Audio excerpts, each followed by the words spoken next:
অসমবাসী ৰঙালী বিহুৰ শুভেচ্ছা জনাইছোঁ।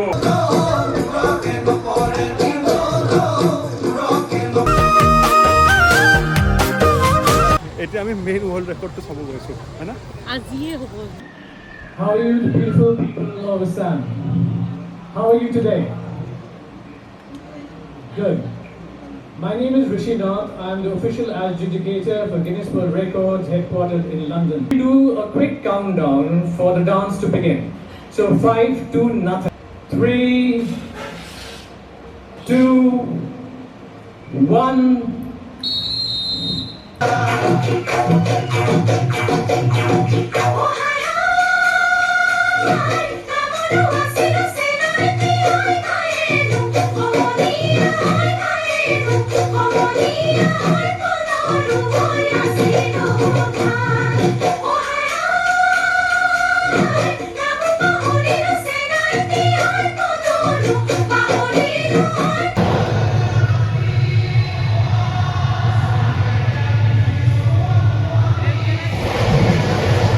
আহি পাওঁতে পাওঁতে শেষ হৈ গ'ল নেকি এনেকুৱা লাগি আছে অলপমান দেখা পালোঁ আহি পেলাই কি হৈ আছে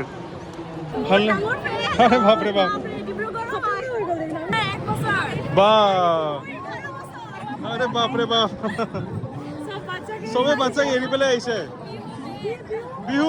মেন সোনকালে ব'লা গোৱালপাৰা ষ্টেণ্ড যাব লাগে কোনোফালে নেৰে মানে চবফালে পূজাকে আহি ধৰি লয় মানে কি কওঁ আৰু আৰে বাপৰে হেল্ল' হাই দি আছে চবফালে এফালৰ পৰা হেল্ল' বা ইয়াতে আমাৰ চব ভণ্টিবিলাক লগ পাইছোঁ হেল্ল' বা ওলাব একদম ওলাব জিয়াই থেংক ইউ ইয়াতে ভণ্টি আছে ভণ্টি কিহত উঠিবা ব্লগত ভিডিঅ' চোৱানে আৰে বাপৰে বাপ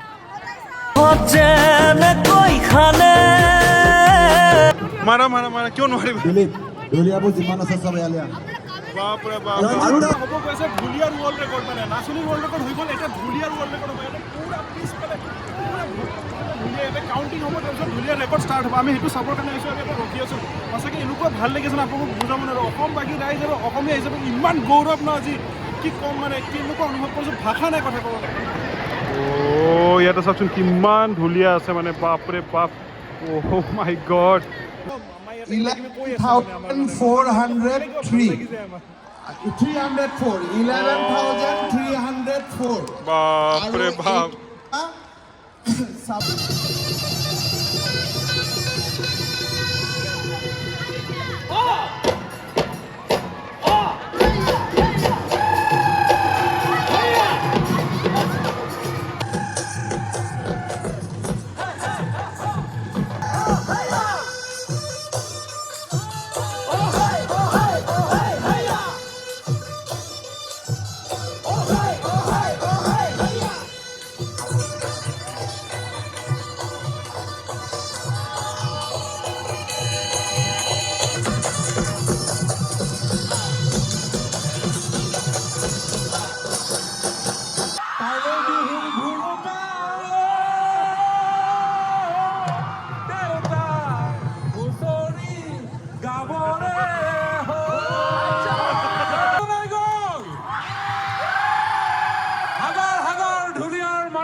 মামাই গান গাই আছে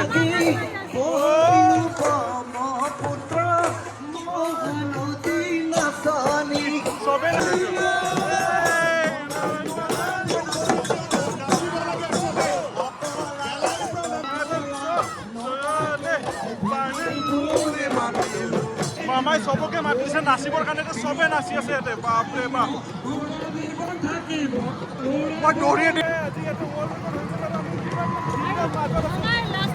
চবকে নাচিবৰ কাৰণে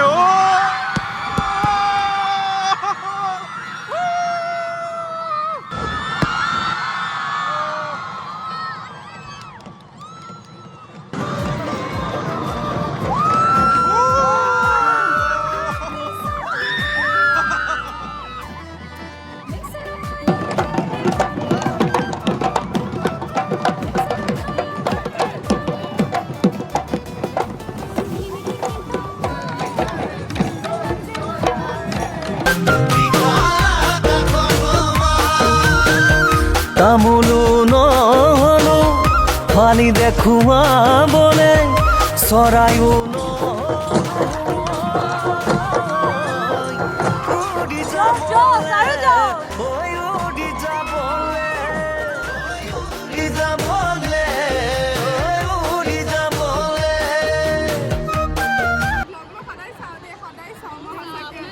Thank you. Thank you.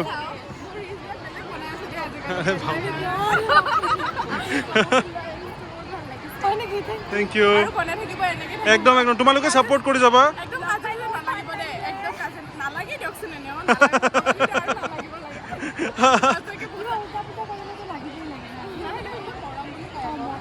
মৰম বুলি মানে সঁচাই কৈছো আজি অসমৰ কাৰণে বিৰাট গৌৰৱৰ দিন হয় আৰু আমি যে আজি ফিল্ডৰ মাজত নাচি আছো না এতিয়া আৰু বেছি ভাল লাগি আছে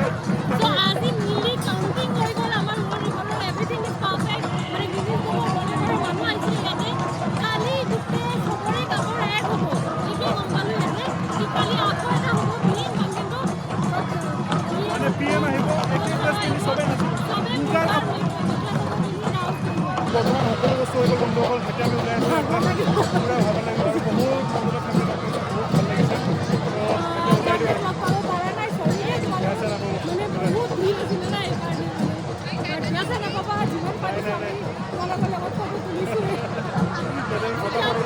গাইজ আপোনালোকে গমে পাই যে যোৱাকালি আমাৰ দুটাকে ৱৰ্ল্ড ৰেকৰ্ড ভাঙা হৈছে মানে দুটাকে ৱৰ্ল্ড ৰেকৰ্ড ছেট কৰা হৈছে একচুৱেলি এটা হ'ল একদম মানে ইমান গাল ঢুলীয়া একেলগে বজাইছে আৰু এটা হ'ল ইমান গাল নাচনি একেলগে নাচিছে বিহু একদম বিহু মানে পুৰা ৱৰ্ল্ডত স্বীকৃতি পাই গৈছে কি ক'ব আৰু কিন্তু আজি যাব লাগিব সোনকালে সেইকাৰণে সোনকালে খোৱা আৰু ওলোৱা বলা যে আজি আহিব আমাৰ নৰেন্দ্ৰ মোদী ডাঙৰীয়া মানে একদম পুৰা মানে কিবা এক্সাইটেড লাগি আছে একদম পুৰা মানে আমি এটা ফুল অন ৰেডি চেডি হৈ পেলাই ওলাই যাম একদম পুৰা বেলেগ ধৰণৰ বিহু হ'ব বোলে আজি চবে মিলি পেলাই বোলে মুগা কাপোৰ পিন্ধি পেলাই নাচিব তো সেনেকুৱা এটা দৃশ্য কেনেকৈ এৰি দিম ফটাফট যাব লাগিব অলৰেডি বহুত লেট হৈ গৈছে তো ডাইৰেক্ট লগ পাইছোঁ আপোনালোকক ষ্টেডিয়ামত কি হৈ আছে দেখাম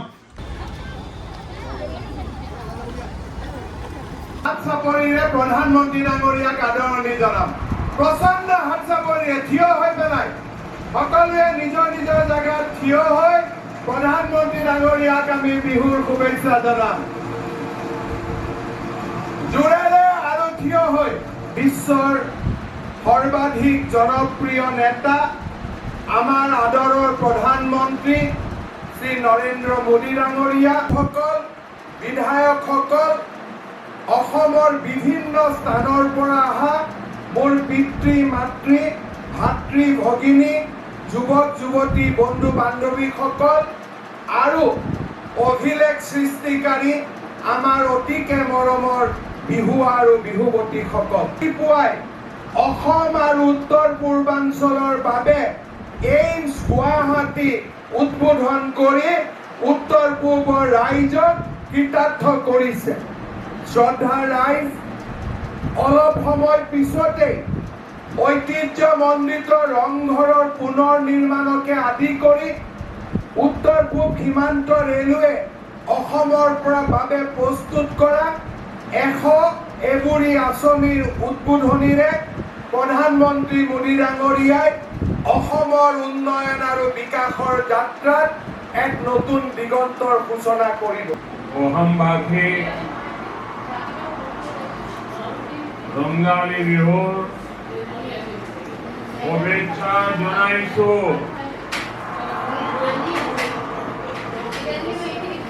এই হোৱা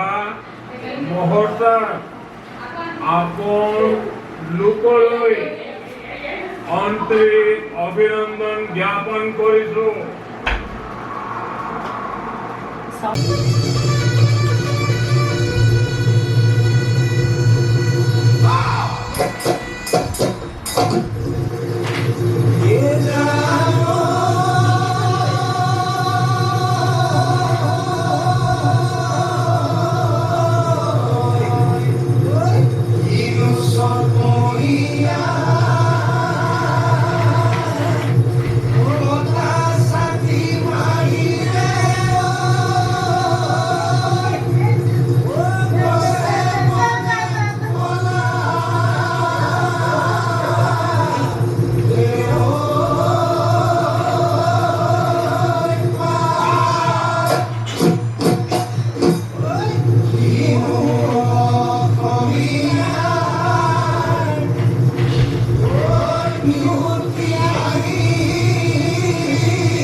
আছে নেকি কোনোবা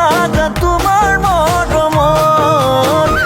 এতিয়ালৈ কোনো যদি কাষে চপা নাই তোকে পালে ঘৰে খনিলমেনো সজাই